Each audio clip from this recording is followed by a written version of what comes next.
Hey guys, what's up? I'm here today with Against the Current. This is a interview that I'm doing with them, and I'm really excited to be doing that. My name's Joel. I'm here for Hive Magazine. So, guys, take it away. Woo, what's up? I'm Chrissy. This That's is Dan. Dan. I'm Will. We're against the current.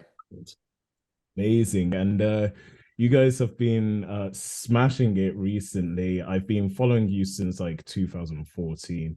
And the first song that I found through your catalog was Legends Never Die. And I think that Woo. was a good way for a lot of people to find you, but I stuck around afterwards and now seeing you enter your new era of independence has been really inspiring, especially for another musician like me, seeing what you're doing and taking elements of this newfound freedom and putting it into your music, which is awesome. So Yeah. congratulations, guys. Like the new releases, I love Thank you. Fever and Blindfolded is it's an earworm. I won't lie. Thank you so much. I appreciate it. Yeah, it's been really fun. It's like it's our glow up era. It's also our unhinged era because we can just do whatever we want and don't have to report to anyone for the first time, which is really nice. So it kind of is the first time since Gravity that it really feels like we're in total control of everything we do, Yeah, for better that's or for exactly. worse, to be fair. No, We're no, unhinged. We like unhinged. I fuck think around and find um out. Yeah, that's the other thing that we were saying. 2023 is the year that we fuck around and they find out. yeah. Someone's gonna find out. And yeah, I mean on that subject, like now that you've gone independent, like would you say that your creative process as a band has changed? Like you use the word unhinged, which I think is apt for any rock band, frankly. But like, True. what's different for you guys? When it comes to songwriting or anything like that, I think there's just more freedom. When we were on the label, there would be a lot more scheduling and timelines, which makes sense to be fair. But so, we'd get sent out on a writing trip to LA and you'd be in the studio every single day for 12 hours. And it was just sometimes it's really hard to be creative in environments like that. On Fever, even though we were still part of FBR at the time, we were left more to our own devices. So we kind of did things on our terms. And it was also during the pandemic. So kind of everyone was left to their own devices in a way. So it's really nice now because we can move at the pace, once again, for better or for worse, the pace that we want to, that feels natural to us. And when something's not feeling right, there's no pressure from anyone else to keep pushing on an idea, or you have to stay in that session all day. Like we can get up and walk away from our own computers, our own laptops, whatever, and be like, all right, we're gonna move on and go do something else now. Yeah, less pressure, and just more freedom to try stuff out. And I feel like we're kind of listening to just like our fans more more than ever, kind of like where we would, turn to our label or the group of people around us. Like now we're kind of really listening to the fans and just kind of doing whatever we feel is just the best and in the moment, rather than like, we don't have to plan everything and get everything approved by 1,000 people.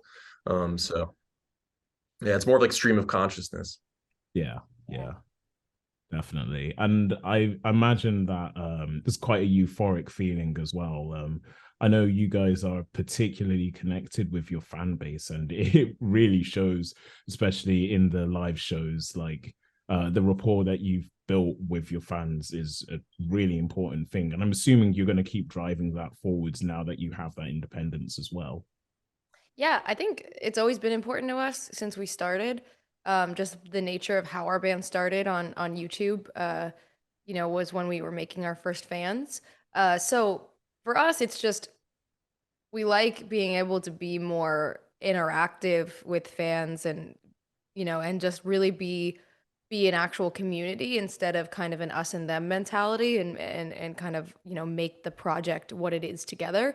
It's way more fun that way for everybody. And no artist, by the way, one of the most stressful thing about artists is, or being an artist, is when you're creating something in the back, like, behind the scenes for so long, and then you're putting it out there and no one has any idea what you've been doing the whole time, you have no idea if anyone's going to like it at all. Like it could, but if you're kind of having that open conversation, then people feel really connected to it and they're part of the process. And I'm not saying you have to like leak your whole record or anything like that, but just involving your community in your process, they feel like part of that journey as opposed to just like totally in the dark the whole time and then bam, Yeah. here's something new. We're always going to have surprises and stuff, of course, but that's also part of the fun, but it's just really nice to be able to feel like it's a bit more collaborative and that their voices are heard in a really really meaningful way. Absolutely.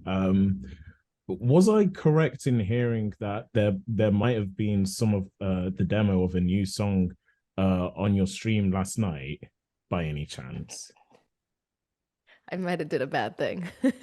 I might have just gotten a little excited on stream. I definitely played like, 15 seconds of a song that's not released. I can't say the name, so I can't even tell them what it is. Dan knows. Because Dan texted me and was like, "What did you do?" He was like, "I see the fans like in the Discord talking about some demo. They don't know the name because I didn't play any of the lines with the title or anything in it. Yeah, I just played a little. I just felt like playing a little sneak peek, So Yeah. but went a little rogue. So we're having a good time on stream. And I'm assuming that's what we can call unhinged. I think Totally. Yeah. No one can. I mean, they could yell at me. They're the only two people that can yell at me. No one else can yell at me. Go off. Go off. Put the whole thing on. No, it's still a demo. So I was even kind of like, the one thing is we have a very passionate group. And I literally told them, and I was like, I swear, you guys, if I change a lyric, y'all better not, I'm doing this. Y'all better not come back later and be like, why did you change it? We like this one better. Like, no, this is a trust process. Otherwise, I'm not sharing sneak peeks anymore. So that was the one thing that I told them. I was like, if I share, because I was like, should I share the intro? It's only music, or should I share a little part with a little vocal? And I was like, what if I share vocal and I change the lyrics? Like, I don't want to hear nothing, not a peep. Yeah, absolutely. I think like you were saying, keeping the fan base involved in the creative process and just showing a little bit of what happens behind doors is such a important thing. I think a lot of bands tend to have their social media page, which often at times isn't really under their control. But it's good to see that you guys try and keep that barrier quite thin while still respectfully keeping your own personal lives as well. Sometimes. Sometimes. That being said, on your tour recently with Pierce the Veil, I did notice that TikTok in particular was a place where you guys did a lot of skits, and I personally found them really entertaining. Is that something that we can see going forward, more like some behind the stuff vlogs and stuff like that? Yes. Yes. Yes. Behind the current. Yeah, behind the current. I like it. My personal favorite was the Dan narration video, especially the part where I had a flashing light in Will's face and Dan goes, "There's Will. He's getting arrested." Sometimes when I just need a serotonin boost, I just play that. He's getting arrested. He's getting arrested. I don't know if anyone else gets it as much as I get it, but I think it's so funny. So if anything, the TikToks will continue just for our own viewing pleasure.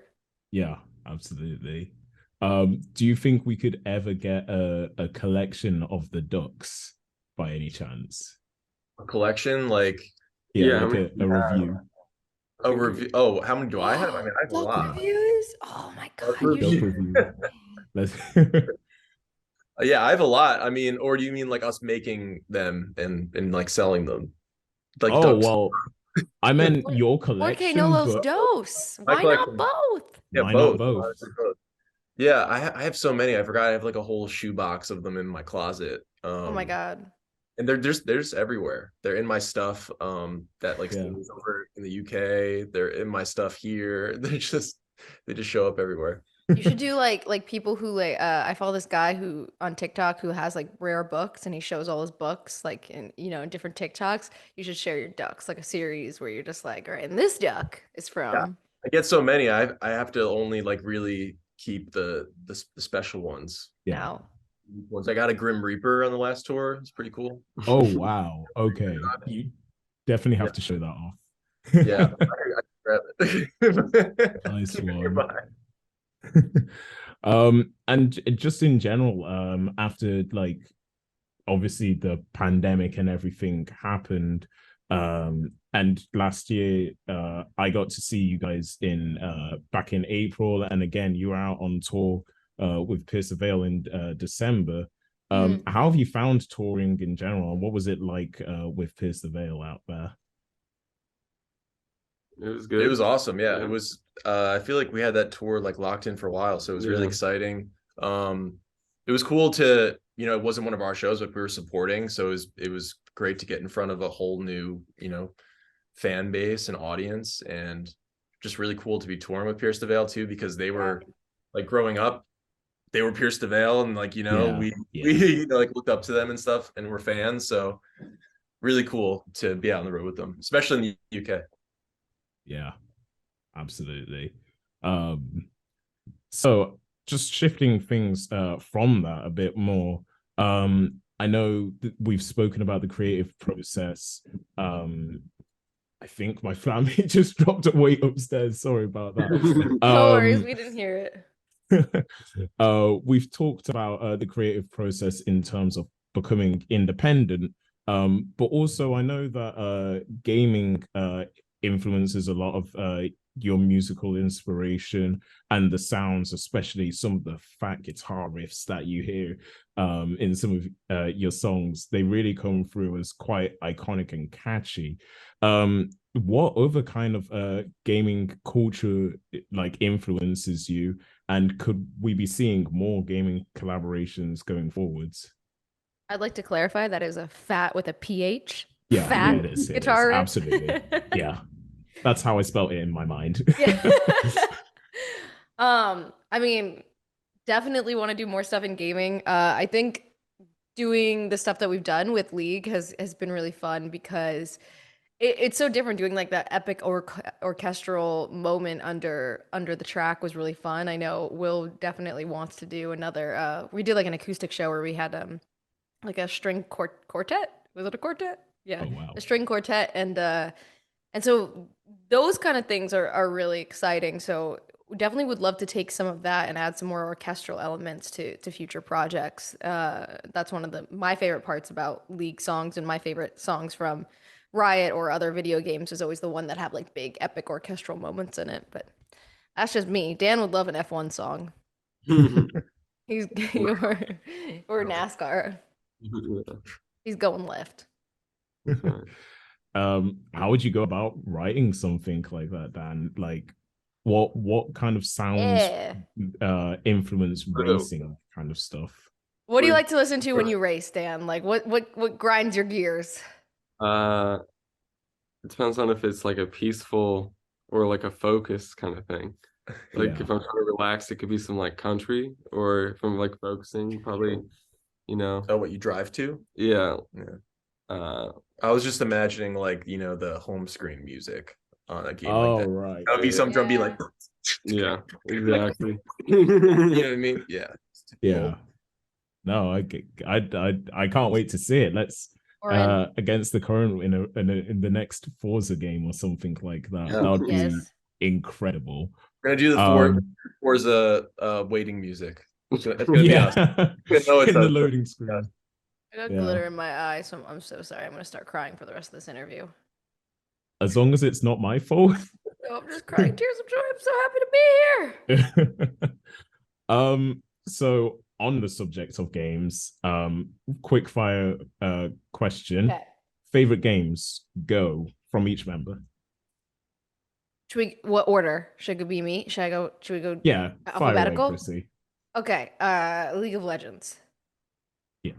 Dan. Mountain Blade, Mountain Warband. Blade. Nice one. Guitar Hero. Oh yeah, that makes sense. Guitar Hero the other first time in like 10 years, probably. The one. Crazy. Yeah. It's wild. It's so good. I'm really bad at Guitar Hero despite playing guitar. I don't understand why. It's just one of those. You have to not overthink it. You just have to feel the rock. Yeah. Yeah, definitely. I tried to just jump back into expert, did not go well. Oh God. Oh no. Okay, so the blindfold era has kind of been kicked off to a great start so far, and I was looking at the album art for it in particular, and obviously it's quite iconic, and you did a lot of your imagery and graphics and branding around that red, black, and white theme that you've got going, and I would really like to know what kind of inspired that coloration in contrast to the blue and orange fire and cold of Fever, and if this is continuing a narrative, so to speak. I know it's a big question. Just in general, yeah. I mean, it's got the doors open leading to something new.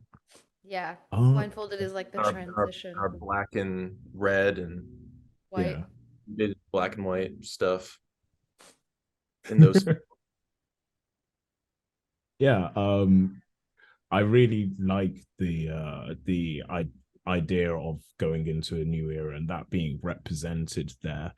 Does this mean that we're going to be getting more along the same vein of Blindfolded?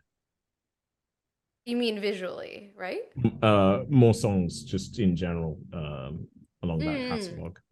Yeah, I think so. We haven't really decided in how exactly we're gonna roll them out, but it's definitely Blindfolded is like the transition song into the new era. Yeah.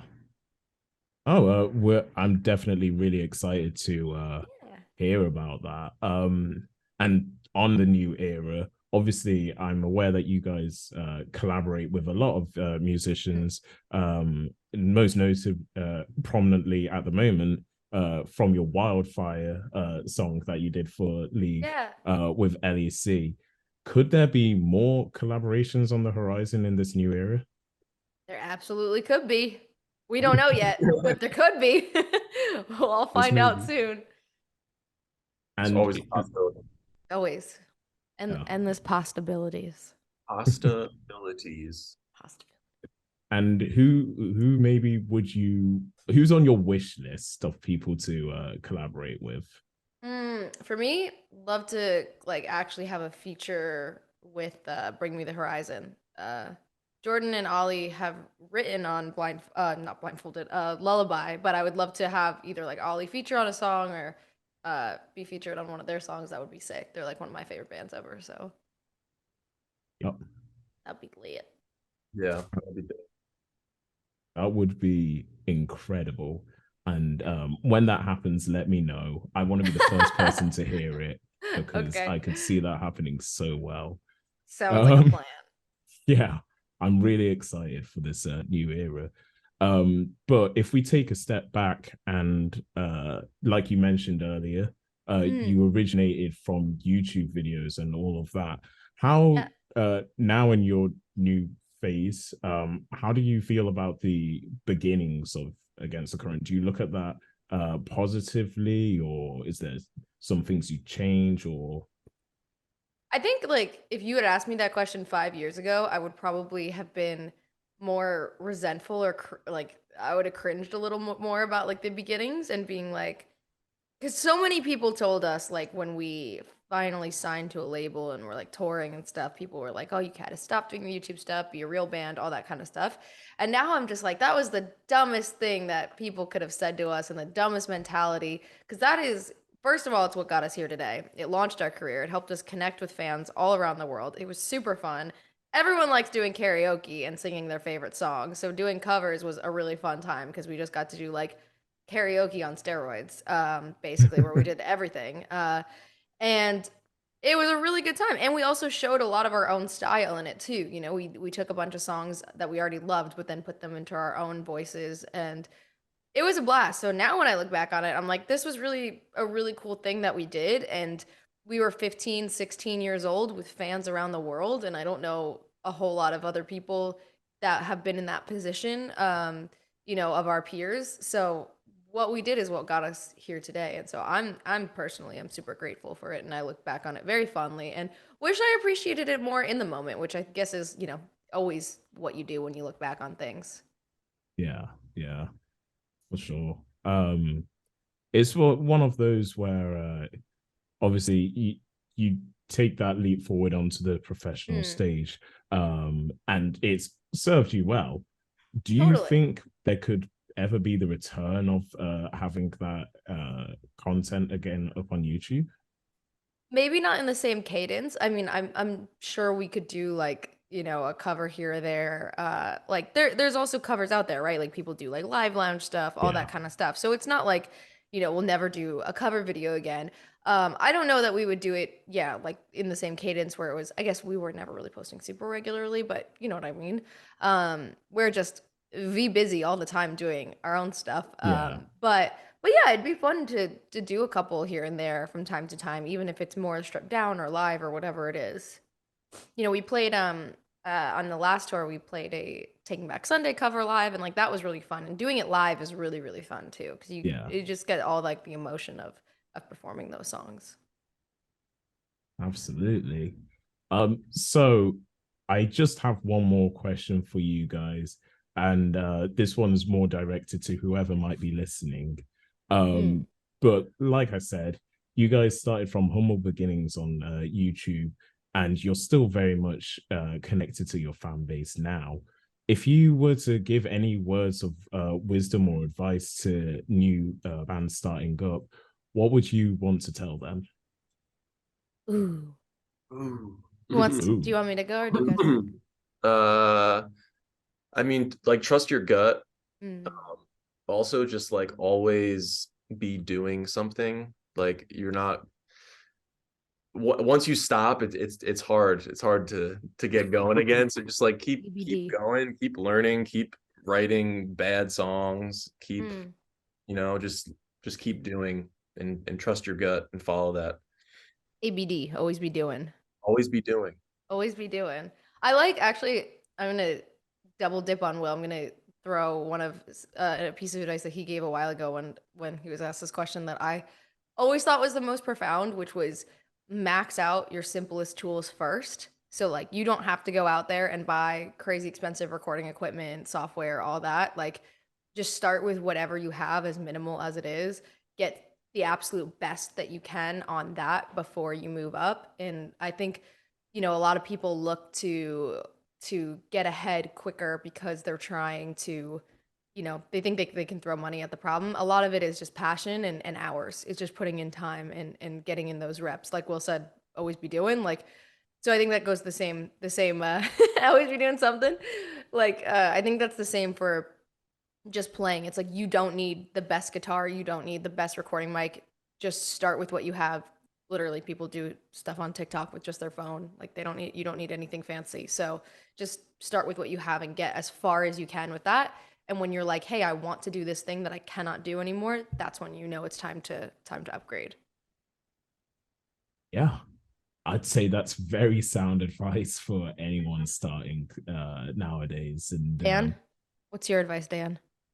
A Always be quote from Duncan. Will ABD, always be doing. Always be doing. Always be doing. It's very I like always be doing. Always be doing. I'm gonna tell that to my dad. Larry's gonna love that one. I get that on my gravestone. He always was doing. wow, that's been a fantastic chat and conversation. And I feel like we've all learned quite a bit from you guys. So we really can't wait for the next release. And thank you for taking the time to have a chat with me. And Yeah. on behalf of Hive, thank you again. Yeah, thank you so much. It was so great. Brilliant.